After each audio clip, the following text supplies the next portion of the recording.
Bendito é o nome do Senhor.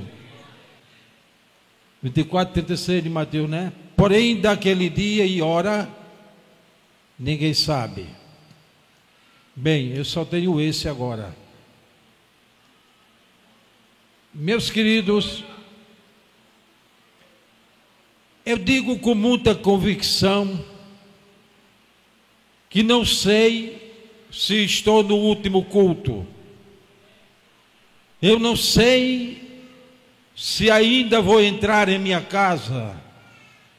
Eu não sei se verei ainda os meus familiares. Eu não sei se verei aqueles que estão ao meu redor. Eu não sei se vou participar da conclusão deste culto. Mas uma coisa eu sei, que Jesus vai voltar. Eu estou esperando agora, e daquele dia e hora ninguém sabe. Bendito é o nome do Senhor. Permita-me entrar um pouco nas minúcias deste assunto. Para mim, será um dos grandes eventos, um dos grandes milagres que vai acontecer. É o dia do arrebatamento da igreja. Vai ficar. E eu vos digo com muita convicção, isso é falta de conhecimento bíblico. Por quê?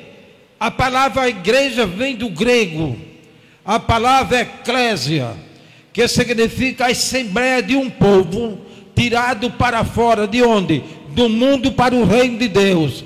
Alguns desmantelados poderão ficar, mas a igreja não vai ficar vai subir todo mundo e entrar na eternidade. Porém, daquele dia e daquela hora, ninguém sabe. Bendito é o nome do Senhor. Meus queridos, é muito difícil explicar nos pontos essenciais dessa passagem.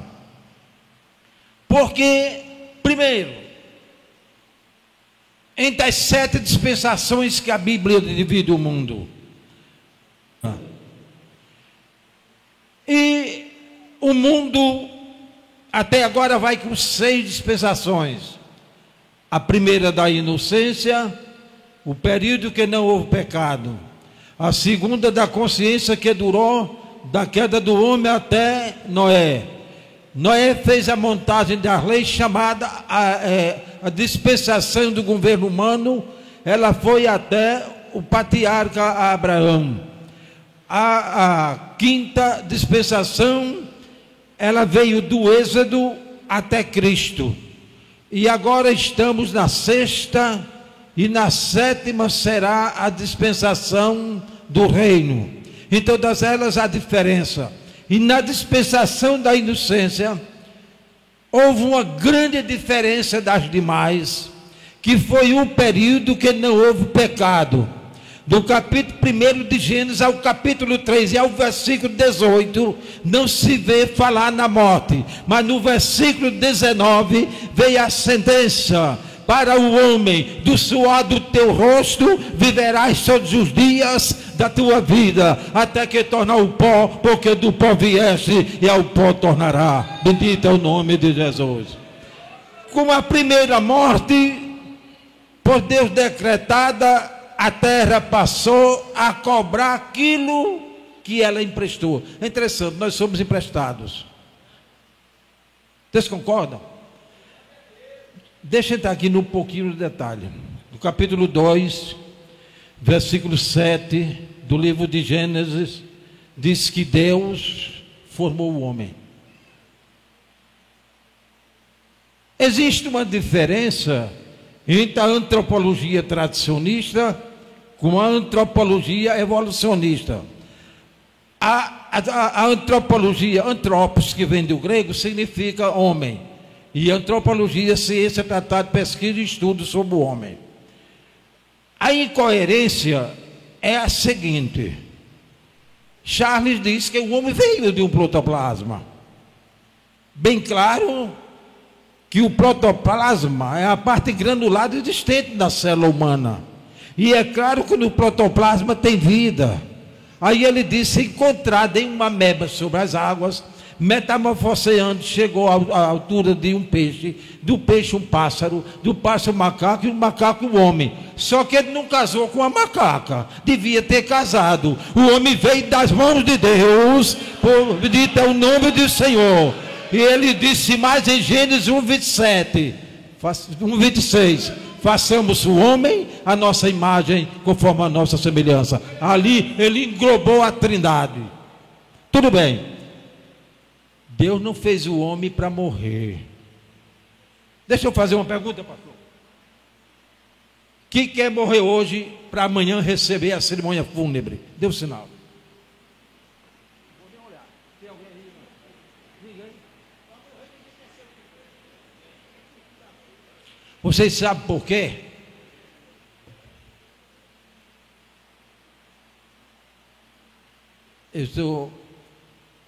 Diz que Deus colocou o mundo no coração do homem. Ninguém quer morrer. Salomão escreveu isso. No capítulo, me parece que é 13:11, não estou bem certo, ou 10 de Eclesiastes, não estou bem certo. Mas depois, se vocês quiserem, eu poderei dar. Isso é um assunto que eu olho assim, não memorizo, não procuro memorizar. E outra coisa, como a gente não vê a determinação da morte do homem até cair em pecado, observe que Deus não fez o homem para morrer. Deus fez o homem para viver. Mas o pecado tirou a felicidade.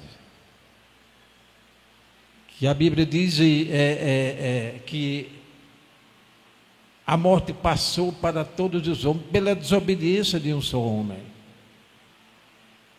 Por isso ninguém quer morrer. Quando pergunta, ninguém quer. Nem pagando para ir no lugar de outro, ninguém quer. Mas tudo bem. Depois de o homem sentenciado à morte, passou a terra a receber. Os homens que começaram a morrer, voltaram aos sepulcros. E é interessante que em todas as dispensações que a Bíblia revela, existiram existem e existirão salvos.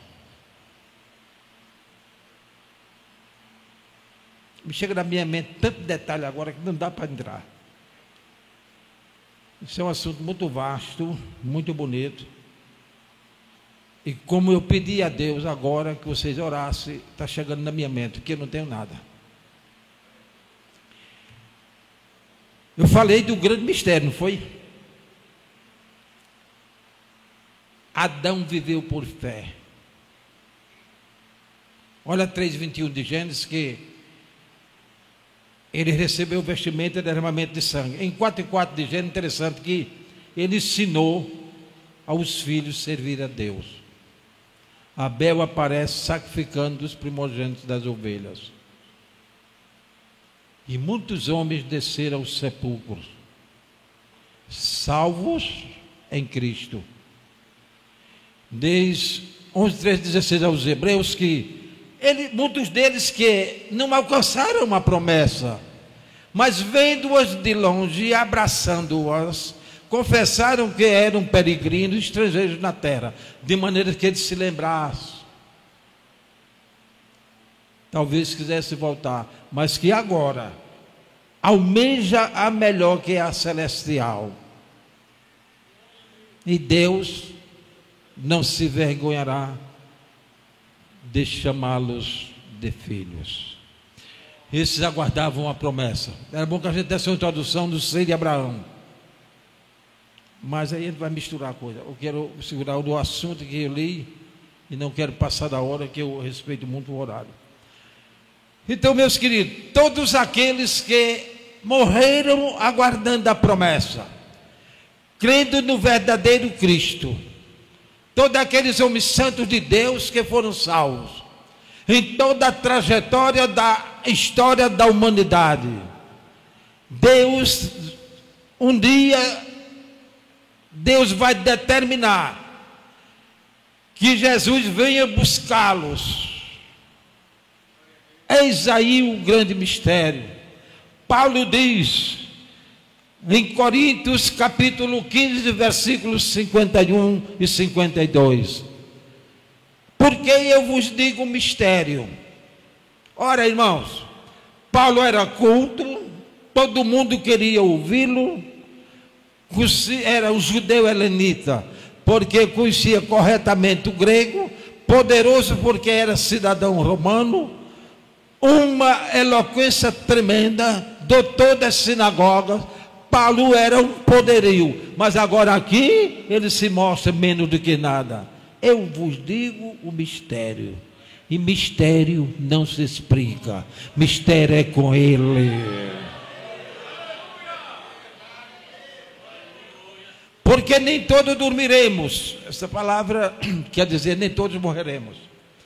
Poderia dar uma introdução sobre o sono do corpo, mas não vamos misturar aqui, vamos segurar o nosso assunto. Então, veja bem, porque eu vos digo um mistério, porque nem todos dormiremos, mas todos seremos transformados, porque no momento, no abrir e fechar de olhos, antes a última trombeta, porque a trombeta soará, os mortos ressuscitarão incorruptíveis e nós seremos transformados. Aqueles antigos vão sair dos sepulcros. Em português, grava agora. Entrando um pouco nos detalhes.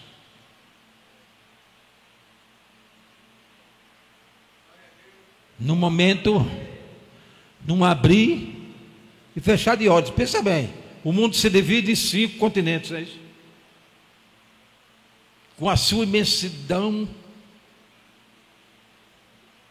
de países, de línguas, pessoas diferentes.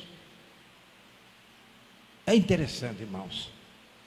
Salve toda a terra, até nas cortinas de ferro tem crente enterrado, sim ou não? Quando a Rússia houve aquela grande perseguição que não era permitido pregar o evangelho, mas lá tem crente, até morto.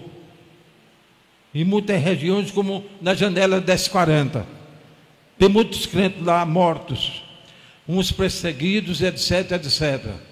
Mas naquele grande dia, nenhum vai ficar lá. Jesus vai recompensar. Então vamos para os detalhes. No abrir e fechar de olhos, irmãos, só coisa interessante. Quem poderia me explicar aqui o espaço do abrir e fechar de olhos?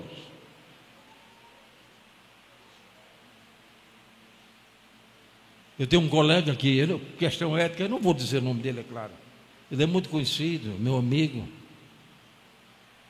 Uma vez ele disse assim: Ordônio, eu discordo de uma coisa de você. Eu digo, diga.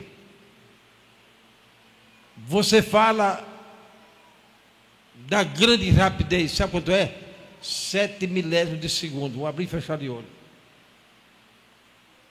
Cientificamente falando.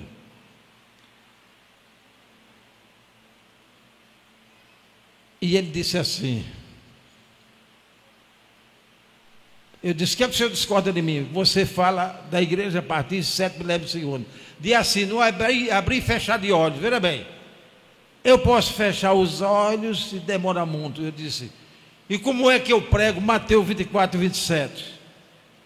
Como o relâmpago fuzila no Oriente e se mostra até o Ocidente, assim será também a vinda do Filho do Homem. Um abrir e fechar de olho. Ele perdeu e eu ganhei de novo, que é bíblico. 7 milésimos de segundo. Agora, o que é filosofia? É direito de pensar.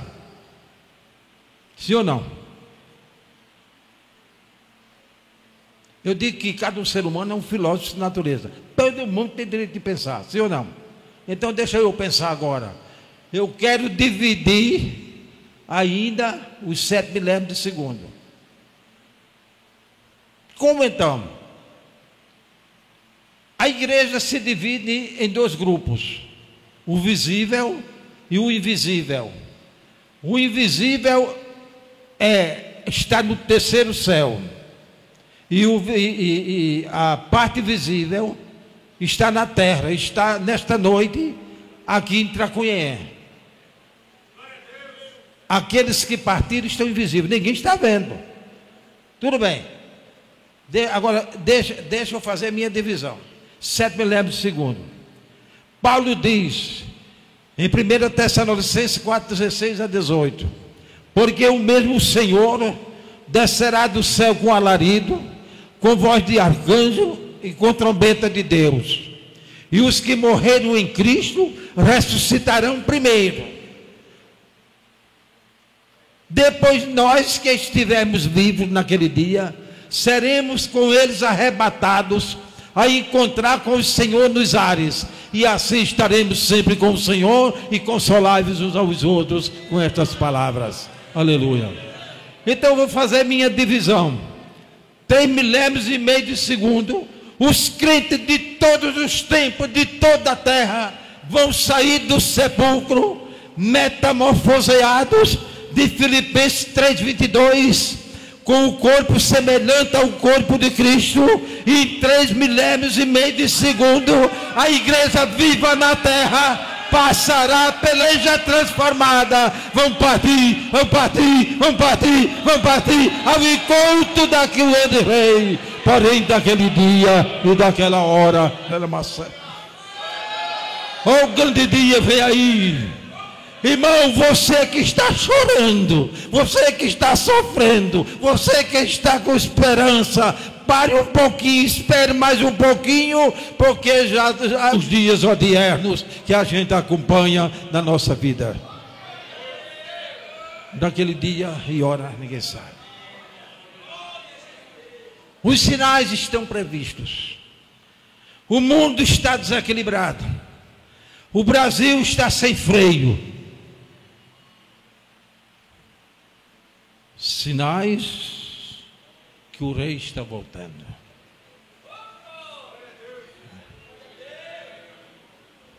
Então hoje eu peguei uma reportagem. Família, filhos assassinando o pai. Peguei hoje a reportagem. Aliás, eu peguei duas, uma por herança. Aliás, todas as duas por motivo de herança. Veio situação. É Jesus dizendo que está voltando. Mas deixa eu dizer uma coisa aí. Tem muita gente brincando. Tem gente que diz assim, mas aqui não tem. Se aqui não tem, eu também não falo. Eu só falo porque tem. Pronto. Pastor, deixa eu fazer uma pergunta aqui. Que a irmã que responder primeiro vai ganhar um presente.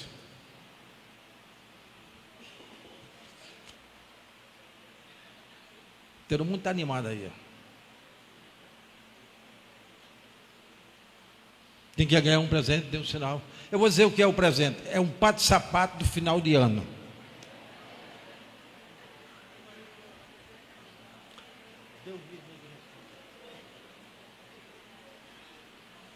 Quem quer ganhar um par de sapato, dê um sinal. Ninguém, esse povo todinho.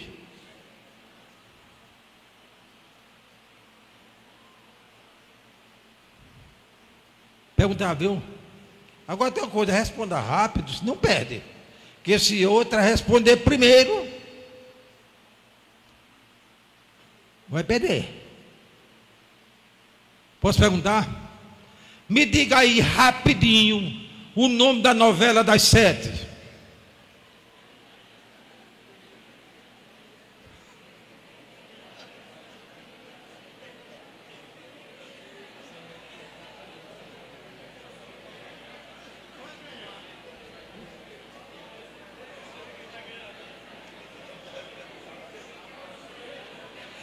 Tantos altares interrompidos por causa da novela das 7.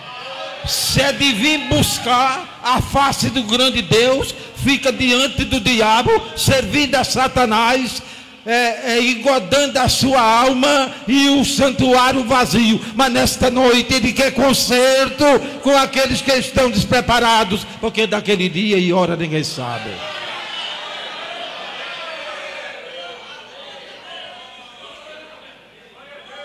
Aleluia. É difícil dizer, né, irmão?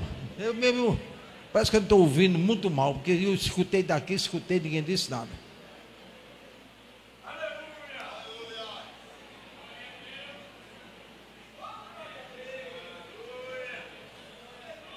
Essa igreja é a igreja de fogo. 6:13 de Levítico disse Deus certa vez: o fogo arderá continuamente no altar e não se apagará.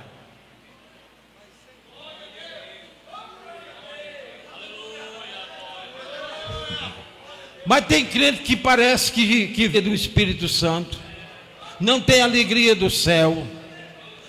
O altar tem tanta cinza que talvez em meio-dia ele não tire com uma pá.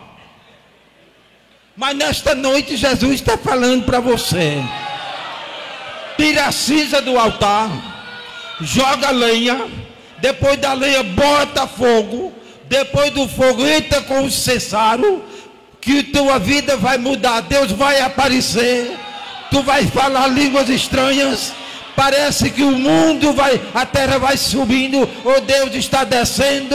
Te prepara, que Ele quer acender o teu altar, porque daquele dia e daquela hora ninguém sabe.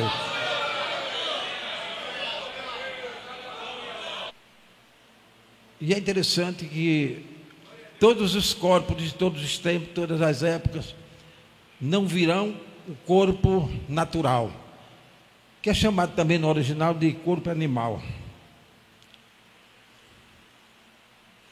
Esse corpo os corpos virão metamorfoseados. O que é isso? Passarão por uma transformação. E todos os corpos dos sábios serão semelhantes aos corpos de Cristo, ao corpo de Cristo. Veja que versículo curioso, Mateus 16:28, né? Ele disse: em verdade vos digo que alguns dos que aqui estão não provarão a morte. Eu quero dizer a você que parece que eu saí. Não, eu estou num contexto do texto da mensagem. Verdade vos digo que alguns dos que aqui estão não provarão a morte, até que vejam vir o Filho do Homem no seu reino. Aí vem a curiosidade. Alguns, quantos foram? E quais foram? Pedro, Tiago e João.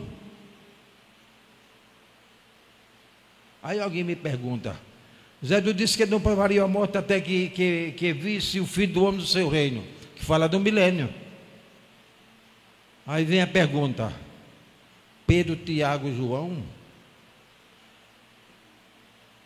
Jesus já estabeleceu o milênio? Claro que não.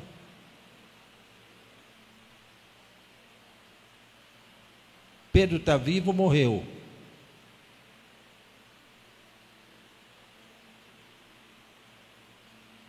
Ninguém sabe. Pedro está vivo ou morreu?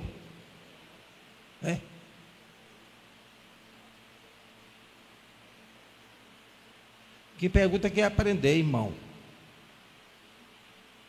E para aprender tem que ter resposta. Pedro morreu. Parece que a gente está num velório. Ninguém diz nada. No ano 67 da era cristã, ele foi assassinado no domínio de Nero, numa região chamada Astria, fora da porta de Roma. Foi decapitado ao fio da espada.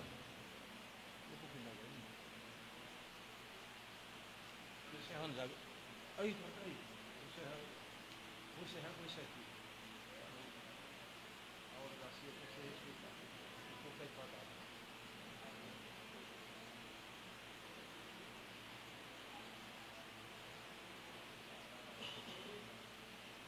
E João morreu terminando a carreira apostólica. Mas Jesus disse que ele não morreria até que ele visse o Filho do Homem do seu reino. Jesus mentiu? Não. Aí você vai para o capítulo 17 de Mateus, versículo de número 2. Jesus vai para o monte, comenta que foi o Monte Tabor, transfigurou-se diante deles. Esta passagem diz, irmãos, que o rosto de Jesus resplandecia como o sol. Interessante que em Apocalipse 1,16, e ele ao lado do Pai, na eternidade, foi visto de igual modo. O seu rosto resplandecia como o sol. Tudo bem. No momento que os discípulos vê ele metamorfoseado, aparece dois homens, Elias e Moisés, falando com eles. Queres que faça 30 tabernáculos? Paremos com isso aí. Quero chamar a atenção o seguinte: ali apareceram dois homens. A Bíblia fala o nome de dois homens, Elias e Moisés. Interessante que Deuteronômio 34, 5 e 6, Moisés foi por Deus sepultado. O único homem, até onde eu alcancei, que eu não sou bom leitor, Deus fazendo o sepultamento dele. Deus sepultou.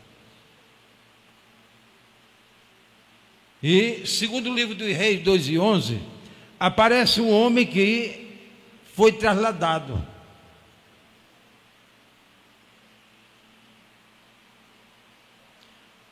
Eu respeito, não sou obrigado a aceitar tudo que leio, não é verdade? Nenhum de nós. Também tem meu direito de pensar, de ver. Alguém disse que, até John Davis comenta isso, e outros comentadores que, naquele momento, Elias entregava a Jesus o ministério profético, e Moisés a lei do decálogo. Eu acho que não encaixa muito na minha cabeça, porque antes de Elias ser profeta, ele já era. Não é isso? E antes de Moisés existir, já existia ele e a lei. Faltava ser revelado, claro. Estava lá na eternidade. Se eu for falar sobre a eternidade, tem muita coisa linda. Deixemos. Tudo bem. Sabe o que eu entendo ali, irmãos? Apareceu um homem sepultado. Apareceu um homem que foi sepultado e apareceu um homem que foi trasladado. Quando Jesus está transformado, o seu rosto resplandecia como o sol, ele estava demonstrando como a igreja será no seu reino. Elias ali, Moisés ali representava todos aqueles que vão ressuscitar, porque ele havia sido sepultado. E Elias representava a igreja que será arrebatada, porque Elias também foi trasladado para o céu. Então queria de Deus dizer ali: a minha igreja em um todo, a visível e a invisível, serão um só corpo, uma só maneira e uma só coisa. Olhai-vos para mim e vejam como seremos no seu reino. Irmão, a glória de Deus nos espera. A coisa da eternidade é linda. Daquele dia e hora ninguém sabe.